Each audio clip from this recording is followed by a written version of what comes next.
అమ్మవారి నామాలు ఒక్కొక్క నామాన్ని పరిశీలనం చేసినప్పుడు ఆ నామంలో ఉండేటటువంటి వైశిష్ట్యాన్ని గ్రహించినప్పుడు జీవితాన్ని మనం ఎలా దిద్దుకోవాలి అనేటటువంటి విషయం బాగా భాషిస్తుంది, బాగా తెలుస్తుంది.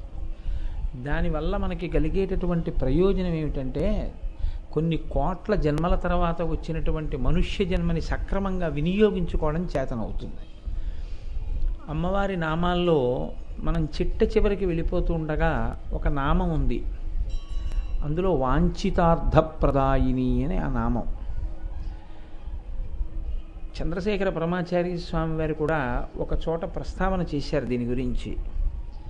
వాంఛితార్థప్రదాయిని అంటే బాహ్యంలో ఏమనిపిస్తుందంటే అర్థించిన వాంఛలను తీర్చేటటువంటి తల్లి, కోరికలు తీర్చే తల్లి. ఇది నిజమైతే నేను మిమ్మల్ని ఒక ప్రశ్న అడుగుతాను, నిజాయితీగా చెప్పండి, ఈ సభలో అసలు తీరని కోరికలు అనేటటువంటిది మాకేమీ లేదన్న వాళ్ళు ఎవరైనా ఉన్నారా? మాకు ఈ కోరిక తీరకపోవడం అన్నది ఏం లేదండి, మాకు అన్ని కోరికలు తీరిపోయాయి, మేము ఇలా అడగగానే మాకు ఆ కోరిక తీరిపోతోంది, అమ్మవారు అలా ఇచ్చేస్తోంది అన్న సందర్భం ఉందా మీలో ఎవరికైనా? ఇందులో ఉద్యోగం లేని వాళ్ళు ఉండి ఉండొచ్చు, పిల్లలు లేని వాళ్ళు ఉండి ఉండొచ్చు, పిల్లలకి సరైన చదువు రావట్లేదని బెంగ పెట్టుకున్న వాళ్ళు ఉండి ఉండొచ్చు, లేదా ఏదో ఒక కోరిక, సొంత ఇల్లు లేదనో, లేకపోతే ఉన్న ఇల్లు సరిపోవట్లేదనో, లేకపోతే పక్కింటి వాళ్ళకున్నన్ని మనకి లేవనో ఏదో ఒక కోరిక ఉండి ఉండొచ్చు. మరి అటువంటప్పుడు ఈ నామం ఎలా పొసగుతుంది? వాంఛితార్థప్రదాయిని ఎలా అయింది ఆవిడే? మరి రోజు మనం ఈ నామంతో కుంకుమార్చన చేసేస్తున్నాం, ఈ నామాన్ని అమ్మవారి దగ్గర వల్లె వేసేస్తున్నాం, నామపారాయణ ప్రీత అని మనం ఈ నామాన్ని పారాయణ చేసేస్తున్నాం. మరి ఈ నామం యొక్క యథార్థమైన స్థితి ఏమిటి అసలు? ఇది తెలుసుకుంటే, అందుకే ఈ నామాన్ని చిట్ట చివరిలోకి తీసుకెళ్ళి పెట్టారు లలితా సహస్రంలో. ఈ నామం గురించి సరిగ్గా అర్థమైందనుకోండి, ఉత్తర క్షణంలో జీవితంలో ఒక కొత్త వెలుగు వస్తుంది. అంత గొప్ప నామం ఈ నామం. మీరు చూడండి, సాధారణంగా మనం లోకంలో ఒక మాట మాట్లాడుతుంటాం, మీరు ఏ విత్తు పెడితే ఆ చెట్టు వస్తుంది కదా. నేను మామిడి టెంక పట్టుకెళ్ళి పాతాను అనుకోండి, నాకు ఒక వేప చెట్టు వస్తే బాగుండుండేది, నేను ఆ వేప చెట్టు గాలి పీలుద్దును, వేప చెట్టు కావాలనుకున్నాను, కానీ ఇదేంటి మామిడి చెట్టు వచ్చిందన్నాను అనుకోండి. మీరు ఏం వేశారండి విత్తనం అని అడిగారు అనుకోండి, నేను మామిడి టెంక పాతానండి అన్నాను అనుకోండి. బుద్ధిహీనుడా, మామిడి టెంక పాతితే వేప చెట్టు ఎక్కడి నుంచి వస్తుందిరా? వేప చెట్టు కావాలనుకుంటే నువ్వు వేప విత్తనం వేయాలి, మామిడి విత్తనం వేసి నువ్వు వేప చెట్టు రమ్మంటే ఎక్కడి నుంచి వస్తుంది? నీకు ఏ చెట్టు కావాలో ఆ విత్తు వెయ్యాలి అని అంటారా అనరా? మనకి కూడా జీవితంలో ఒక నియతి ఉంది. ఈశ్వరుడు వేదమునందు ఒక పద్ధతిని ఏర్పాటు చేసి ఉంచాడు. మనం చేసేటటువంటి కర్మలను బట్టి సుఖదుఖములు ఉంటాయి. మనం ఏం చేస్తున్నామో దాన్ని బట్టే సుఖము దుఃఖము ఇయ్యబడతాయి. దేవీ భాగవతంలో వ్యాస భగవానుడు ఒక మాట అంటాడు, కాలోహి బలవాన్ కర్త సతతం సుఖదుఃఖయో నరాణం పరతంత్రాణం పుణ్యపాపానుయో గతః అంటాడు. కాలోహి బలవాన్ కర్త, కాలము చాలా బలమైనటువంటిది. 27వ తారీఖు ప్రసంగాలు మొదలు పెట్టాలి అనుకున్నాం. 27వ తారీఖు ప్రసంగానికి బయలుదేరుతూ 30వ తారీఖు నుంచి ఇంకా కార్యక్రమాలు కూడా మొదలవుతాయి అనుకున్నాం. అప్పుడే 30వ తారీఖు వచ్చేసి ఉదయం కార్యక్రమాలు మొదలైపోయి 30వ తారీఖు ప్రసంగం అయిపోతుంది. ఇప్పుడు 27వ తారీఖు ఒక్కసారి మళ్ళీ వెనక్కి వస్తే బాగుండు అన్నాను అనుకోండి, ఏమి చేసినా ఇహ రాదు. కాలోహి బలవాన్ కర్త సతతం సుఖదుఃఖయోహో. కాలమునకుండే లక్షణం ఏమి అంటే ఎప్పుడూ ఒక్కటే లక్షణంతో ఉంటుంది కాలం. సుఖదుఃఖయోహో, మనకి సుఖాన్ని కానీ దుఃఖాన్ని కానీ ఇస్తూ ఉంటుంది. ఎందుకు ఇస్తుంది? ఎందుకు ఇవ్వాలి? ఒకరికి సుఖం, ఒకరికి దుఃఖం. సాధారణంగా లోకంలో అలాగే ఉంటుంది. ఇప్పుడు ఈ కార్యక్రమం అయిపోయిన తర్వాత 200 మందికి టోకెన్లు ఇస్తాం అన్నాం అనుకోండి. 201గా నిలబడి ఉన్నారనుకోండి ఎవరో, 200 దగ్గర అమ్మా అయిపోయిందమ్మా టోకెన్లు అన్నాం అనుకోండి, 201వ వారికి ఖేదంగా ఉంటుందా ఉండదా? ఒకరికి మోదం, ఒకరికి ఖేదం ఉంటుంది కదా. 200 మంది సంతోషిస్తే కొంతమంది బాధపడే అవకాశం కూడా ఉండొచ్చు. కాబట్టి సుఖదుఃఖయోహో, సుఖమును దుఃఖమును ఏర్పాటు చేస్తుంది కాలం. ఆ కాలము సాక్షాత్తు ఈశ్వర స్వరూపం. అది కాలమే ఈశ్వరుడు. కాల కలయతామహం అంటాడు భగవద్గీతలో. అటువంటి కాలమునందు సుఖదుఃఖములను ఇవ్వడానికి ఈశ్వరుడు తనంత తానుగా ఇస్తూ ఉంటాడా? ఈ కోటేశ్వరరావుతో పురాణం చెప్పిద్దాం సరదాగా అని నన్ను పురాణం చెప్పడానికి ఎంచుకుంటాడా? అలా ఎప్పుడు మీలో ఎవరినైనా ఒకళ్ళని ఎంచుకుని ఎప్పుడు కోటేశ్వరరావే చెప్పాలేంటి, 3 రోజులు చెప్పావు కదా వాళ్ళు చెప్తారు ఇవ్వాలని చెప్పి ఈశ్వరుడు ఏమైనా అలా పిలుస్తాడా ఒక్కొక్కళ్ళని? అంటే శాస్త్రం అంది గతంలో చేసినటువంటి పాపపుణ్యములను లెక్క పెడతాడు అంది. ఎలా లెక్క పెడతాడు అంటే అంత చిత్రంగా కూర్చుని గుప్తంగా ఖాతాలు రాస్తాడు కాబట్టి చిత్రగుప్తుడు అయ్యాడు ఆయన. ఎలా కూర్చుని ఎలా రాస్తున్నాడో మీకు తెలియదు. అలా ఉంటుందా అండి అని మీకు అనుమానం రావచ్చు. మీ ఇంటి ఫోనే కదా, బిఎస్ఎన్ఎల్ వాళ్ళు పక్కన నిలబడి చూడటం లేదు కదా అని మీరు మాట్లాడేస్తే నెలాఖరణ మీరు ఎన్ని సెకండ్లు ఎవరితో మాట్లాడారో బిల్లు ఇస్తున్నారా లేదా? మీరు పెట్టుకున్నటువంటి ఒక ప్రభుత్వ శాఖకే అంత సమర్థత ఉంటే ఇంత సృష్టి చేసిన ఈశ్వరుడికి మీ పాపపుణ్యాలు లెక్క పెట్టగలిగినటువంటి శక్తి లేదని మనం ఎలా అనుకోగలం? కాబట్టి ఆయన మానసికంగా చేసిన పాపపుణ్యాల దగ్గర నుంచి శారీరకంగా చేసిన పాపపుణ్యాల వరకు అన్నిటినీ లెక్క కట్టి ఖాతాలో వేస్తాడు. దానికి అనుగుణంగా సుఖదుఖములను ఇస్తూ ఉంటాడు. కేవలం దుఃఖం ఇచ్చాడు అనుకోండి బాధపడతారు.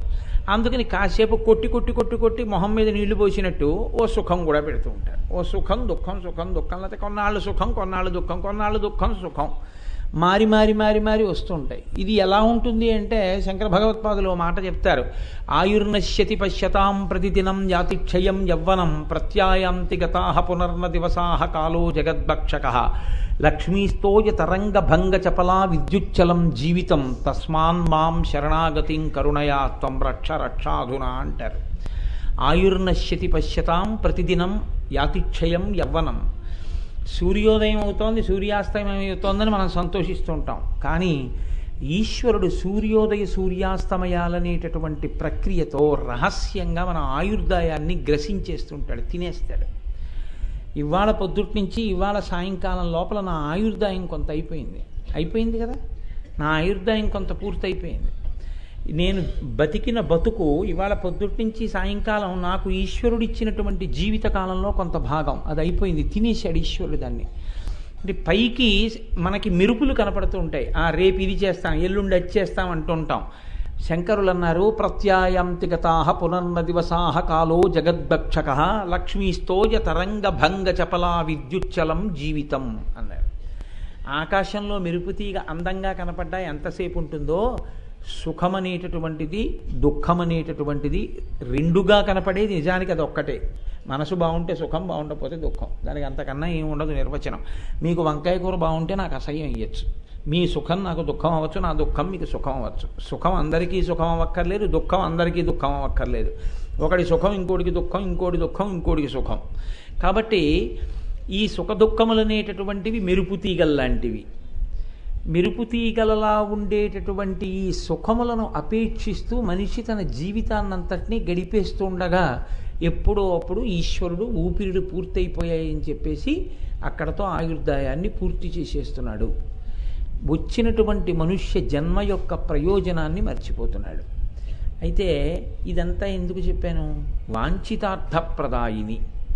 ఇప్పుడు నాకు ఒక మాట చెప్పండి, ఈశ్వరుడు మీకు ఎలా ఇవ్వాలి? సుఖాన్ని ఇస్తే మీరు చేసుకున్న పాపపుణ్యాల బట్టి ఇవ్వాలి కదా. మరి ఇప్పుడు మీరు పాపము చేసి ఉన్నారనుకోండి, మీరని ఎందుకు అనాలి? నేను మహాపాపం చేసి ఉన్నాను అనుకోండి, ఇప్పుడు ఈశ్వరుడు నాకేమి ఇవ్వాలి? దుఃఖమే ఇవ్వాలి కదా. పాపమునకు ఫలితం దుఃఖం ఇవ్వాలి. నేను పుణ్యం చేసి ఉంటే సుఖం ఇవ్వాలి.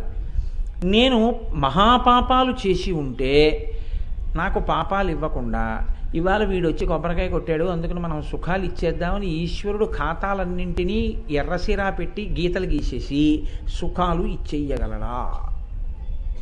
అలా ఇవ్వడం సాధ్యమా? అలా జరుగుతుందా?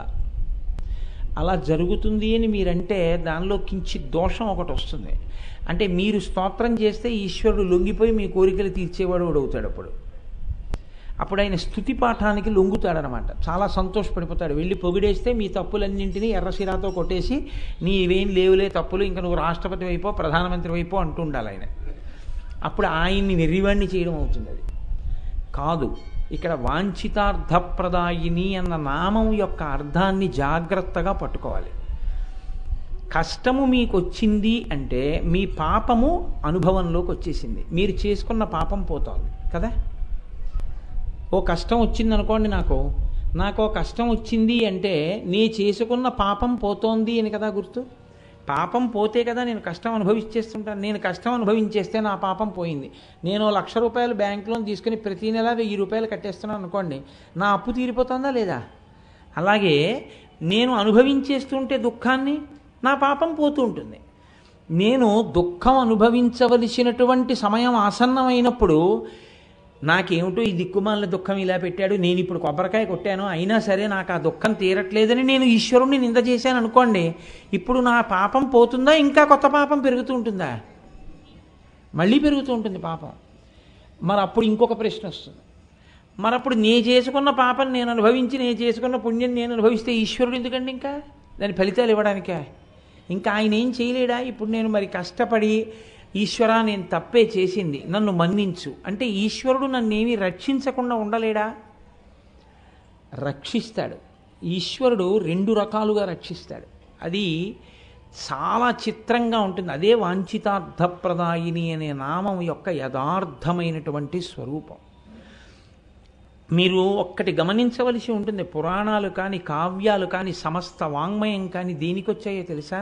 మీకు మనోబలాన్ని ఇవ్వడానికి వచ్చాయి, మీ మనస్సుకి జవాన్ని కల్పించడం కోసం వచ్చాయి, మీకు ధృతిని కల్పించడం కోసం వచ్చాయి, మీరు ప్రతిదానికి వంగిపోయి లొంగిపోకుండా ఉండడం కోసం వచ్చాయి. మీకు నేను ఒక ఉదాహరణ చెప్తాను. రామాయణంలో ఒక శ్లోకం ఉంది, వాల్మీకి మహర్షి రచన చేసిన శ్లోకం. ఆ శ్లోకం జీర్ణమైందనుకోండి, ఆ శ్లోకం కంఠగతం అయిందనుకోండి, మీరు చాలా చాలా విషయముల యందు విచలితులైపోయి కదిలిపోయి బాధపడిపోయి చిచి ఏమిటి బతుకుని ఈశ్వరుణ్ణి తిట్టడం పక్క వాళ్ళని తిట్టడం చేయరు. ఒక చోట మహర్షి అంటారు, క్షితిక్షమా పుష్కర సన్నిభాక్షి యారక్షిత రాఘవ లక్ష్మణాభ్యాం సారాక్షసీభి వికృతేక్షణాభి సంరక్షిత సాంప్రతి వృక్షమూలే. దుఃఖాన్ని చెప్తున్నారు కాబట్టి క్షకారం వేశారు. ఎవరు సీతమ్మ? సాక్షాత్తు లక్ష్మీదేవి. అటువంటి జగజ్జనని నరకాంతగా నడుస్తోంది. భూమి అంత ఓర్పు కలిగిన తల్లి, రామలక్ష్మణుల చేత రక్షింపబడవలసిన తల్లి, దశరథ మహారాజు గారి పెద్ద కోడలు, రామచంద్రమూర్తి ఇల్లాలు, లక్ష్మణమూర్తికి వదిన, కోసల దేశానికి అంతటికీ కూడా గౌరవింపబడేటటువంటి వ్యక్తి, జనక మహారాజు గారికి అయోనిజగా లభించినటువంటి కూతురు, సాక్షాత్ జగజ్జనని. అటువంటి తల్లి 10 నెలల పాటు కట్టిన పట్టుపుట్టంలో పవిట కొంగు చింపి నగలమూట ఋష్యమూక పర్వతం మీద పడేశాక మిగిలిన వస్త్రఖండం మట్టి పట్టి ఉంటే ఆ మట్టి పట్టిన వస్త్రంతో, ఒకే వస్త్రంతో 10 నెలలు ఒక చెట్టు కింద కూర్చుంటే చుట్టూ రాక్షస స్త్రీలు కాపు కాస్తుంటే ఏడవడం తప్ప ఇంకో పని లేకుండా కన్నుల వెంట కారిన నీటి చారలు అట్టలు కట్టేటట్టుగా ఏడుస్తూ కృషించినదై కూర్చునున్నది. ఎవరా సీతమ్మ?